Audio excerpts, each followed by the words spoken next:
Welcome back to your daily bedtime stories. Tonight's story is Who's Afraid of the Big Bad Book by Lauren Child.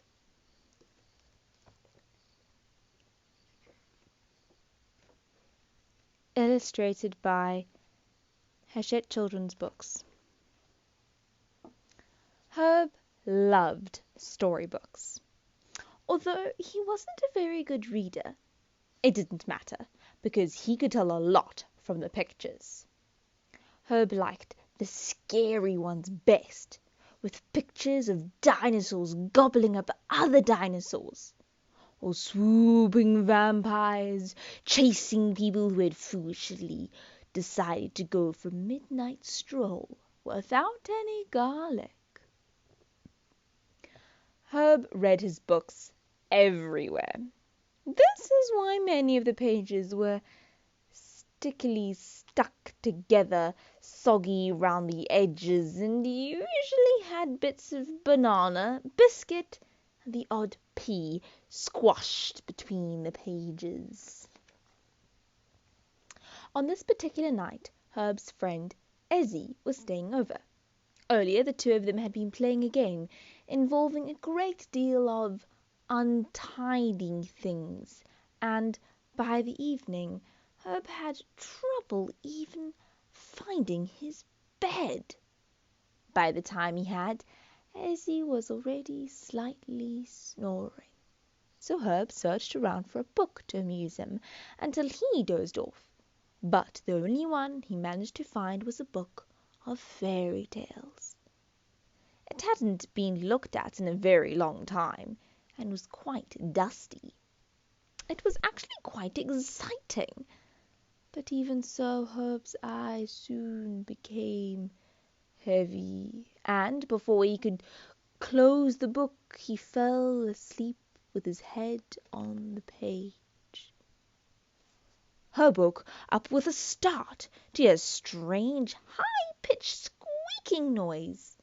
He looked over to see if Ezzy was awake, but there was no sign of him at all. Furthermore, his bed had become sort of lumpy and huge, which was funny because Herb had always found his bed to be just right. "What are you doing here? How dare you be on this page? I am the star, and I say you are not allowed in this story!" shrieked the shrieking thing. "Where am I?" stammered Herb. "On my page!" screeched the girl. "But who are you?" asked Herb, not sure that he wanted to know. "I," said the little girl, somehow managing to raise her voice even higher, "I am Goldilocks, of course, and this is my story." And that's when it dawned on Herb that he had fallen into the book. Herb scrambled out of the bed as fast as he could, scooted down the stairs, and went slap, bang, wallop into 3 differently sized bears. "Whoops! I'm sorry!" squeaked Herb, terrified. "I didn't mean to be here." "Oh, that's quite all right," said the largest bear. "It could happen to anyone." "And does all the time," said the small bear, scowling at Goldilocks. "How about some porridge?" said the medium-sized bear. "You might find it too hot or too cold. I'm afraid we're out of just right." "Ahem, ahem," coughed Goldilocks. "In case you pea-brains have forgotten, this story is called Goldilocks and the 3 Little Bears, not the little show-off in pajamas as breakfast." Herb ran for it. He ran past 2 children nibbling a house made out of ginger biscuits. "I wouldn't do that," called Herb. "Oh, get lost!" shouted the children. He ran past a man climbing up what looked like a long plait of hair. "Ouch!" cried the voice belonging to the hair. And when he saw a cat wearing a feathered hat and high-heeled boots, Herb ran A bit faster. Herb ran all the way through the forest. At long last he came to an enormous door. It was most difficult to open because the illustrator had drawn the handle much too high up. But after 3 attempts at jumping, Herb managed to grab it and slowly creak the door open.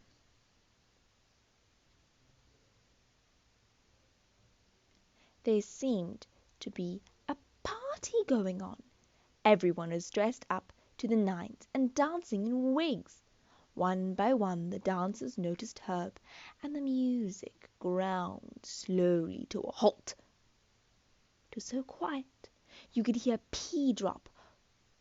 Or was it a pin?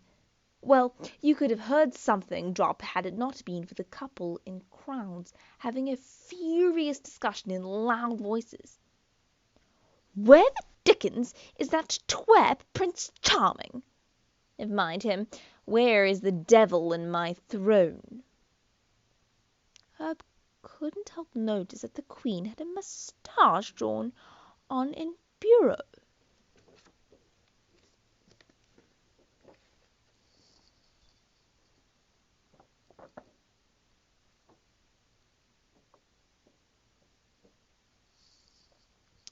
And who might you be? Demanded the Queen. This is a private royal party, you know. No one in pyjamas is invited. I'm Herb, said Herb. I own this book. Oh, see the little doodler who ruined my looks, she said, pointing at her moustache. And where's my throne, you scissor snipper? It was then that Herb remembered last year, when he was much, much younger, he had drawn moustaches and glasses on many of his book characters and added telephones to all of the rooms. He'd been going through a scribbling phase. He had also cut out the royal thrones for a model spaceship that he and Ezzy were making. And he had a horrible feeling that might be responsible for the disappearance of Prince Charming.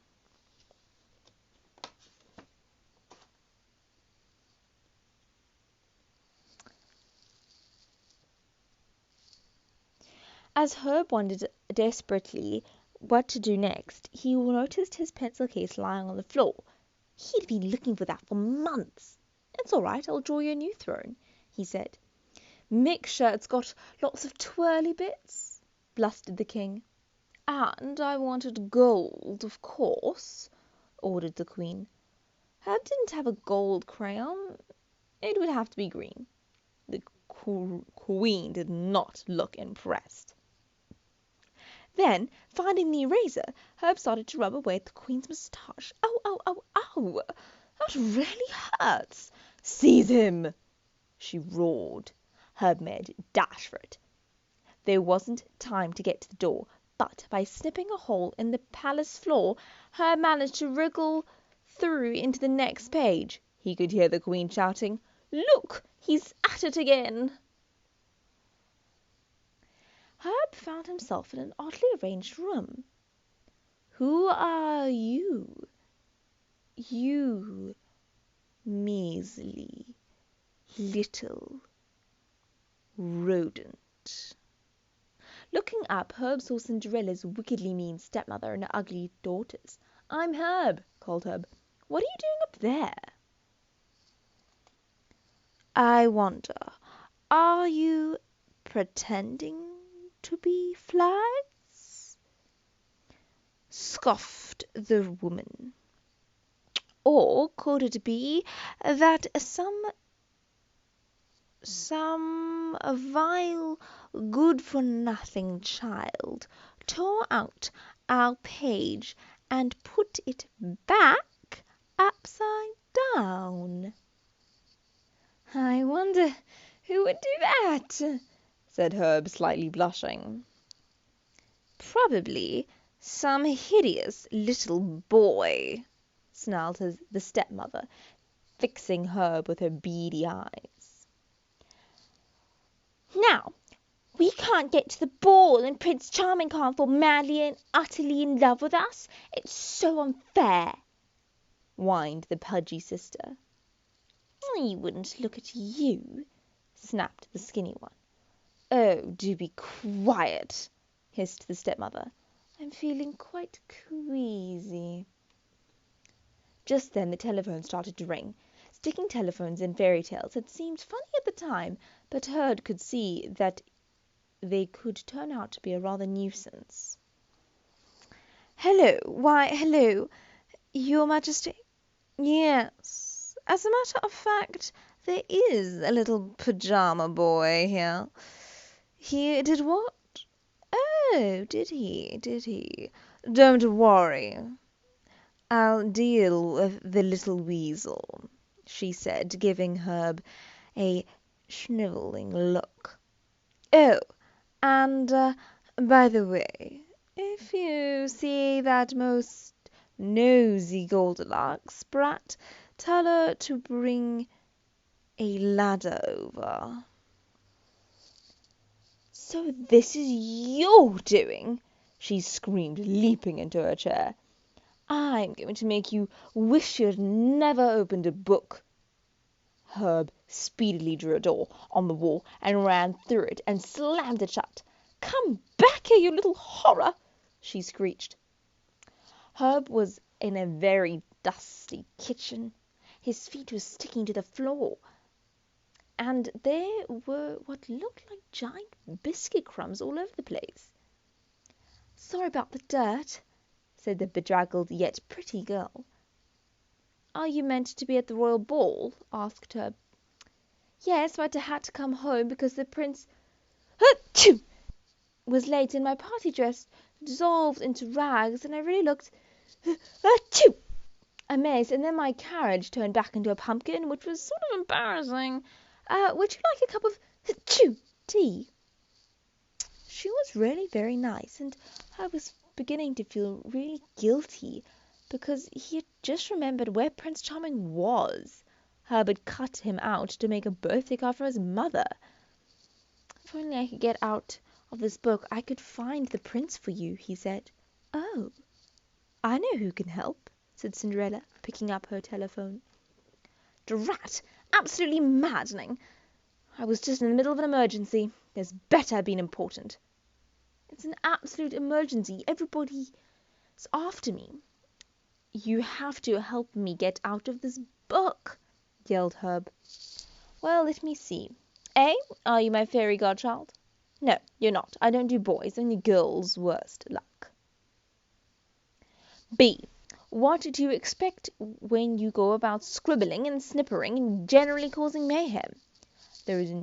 This is no way to treat a book, you know. And C, jumping into other people's stories, rarely. It's very rude. But I can't find my way out, pleaded Herb, near his wit's end. All right. Keep your pajamas on. I suppose I'll have to come to the rescue, as always. Now, where did I put my wand? At that moment, the door flew open. He's in your kitchen looking for more food. It was the unmistakable, ear-piercing voice of Goldilocks. Right behind her was the wicked stepmother, and not a very pretty mood. Having snagged her stockings, climbing a ladder out of the upside-down room. What shall I do? Flustered Herb. Quick, climb up the text, called Fairy Godmother. Herb grabbed hold of the letters and scrambled up the sentences. Some of the words were a bit weak, and the whole lot shattered to a wobble. He's getting away! Screamed Goldilocks so loudly the whole book shook and slipped off the bed, sending Herb falling headlong through the air onto his own bedroom floor. Oh, what's happening? Squeaked the startled Ezzy, sitting bolt upright in bed. As you can imagine, it all took some explaining. Ezzy and Herb spent the rest of the night putting the storybook back to rights, rubbing out moustaches, cleaning out crumbs, and blowing away dust. The bewildered Prince Charming was apprised of the birthday card and stuck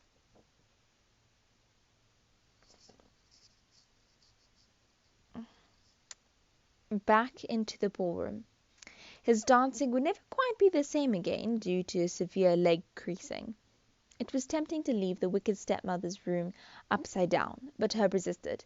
However, he couldn't help drawing a padlock on the Three Bears' front door, and Ezzy just couldn't help sticking a wig on Goldilocks. Well, serves her right for being such a meanie.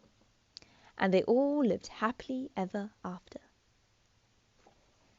So the next time Herb opened a book, he saw a little girl standing outside the Three Bears' cottage, desperately trying to open the door, and a very cross little girl with mousy brown hair. The end. Sleep tight and don't let the bedbugs bite.